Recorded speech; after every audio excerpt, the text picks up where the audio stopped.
నేను ఎంబీడీఆర్ నుంచి మీకోసం వచ్చాడు ఇచ్చిన. ఇప్పుడు మనం విజయనగరంలో మార్నింగ్ 5 o'clock అవుతుంది. ఇక్కడ నుంచి మనం విజయవాడ వెళ్తున్నాం. విజయవాడ ఎందుకు వెళ్తానంటే సంగీత విద్వాంసుడు ఇళయరాజా గారి ప్రోగ్రామ్ ఉంది ఈరోజు 7 o'clock కి విజయవాడలో. ఆ ప్రోగ్రామ్ కి మనం రీచ్ అవుతున్నాం. మొట్టమొదటిసారి మన ఆంధ్రప్రదేశ్ లో మన తెలుగులో ఇళయరాజా గారు మ్యూజిక్ చేస్తున్నారు. ఇక్కడ మన విజయవాడలో చేస్తున్నారు. కంపల్సరిగా మీరు చాలా మంది తెలుసు, చాలా మంది ఈ రోజు కోసం చాలా మంది వెయిట్ చేస్తారు. ఇళయరాజా మ్యూజిక్ కోసం చాలా మంది వెయిట్ చేస్తారు. కంపల్సరిగా మీరు రావాల్సిన అందరూ రండి. చాలా బ్యూటిఫుల్ గా ఉంటాయి సాంగ్స్. సూపర్ స్వాతంత్ర్యం, సాగర సంఘం, సో ఈ కృషి చాలా చాలా మంచి మూవీస్ లో చాలా మంచి పాటలు ఇచ్చారు.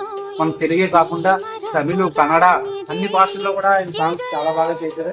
ఓకే, ఆయన 1000 కాలాలు హ్యాపీగా ఉండాలి, సంతోషంగా ఉండాలి. చాలా మంచి మ్యూజిక్ డైరెక్టర్, చాలా మందికి లైఫ్ ఇచ్చాడు. ఆయన వల్ల ఎంతో మంది మంచి సంగీత దర్శకులు అయ్యారు. ఓకే, మనం ఇప్పుడు ఈవినింగ్ 7 o'clock కి మనం విజయవాడలో మనం ప్రోగ్రామ్కి వెళ్తాను. చాలా బాగుంటుంది, చాలా ఆశిస్తాను. ఏ ఆటంకం కూడా జరగకుండా ఇక్కడ నుంచి విజయవాడ వెళ్ళి విజయవాడలో అమ్మవారి గుడికి కనక మహాలక్ష్మి టెంపుల్ కనకదుర్గాదేవి టెంపుల్కి వెళ్ళి అక్కడ దర్శించుకుని అక్కడి నుంచి విజయవాడ ప్రోగ్రామ్ స్టార్ట్ చేద్దాం. Okay, thank you.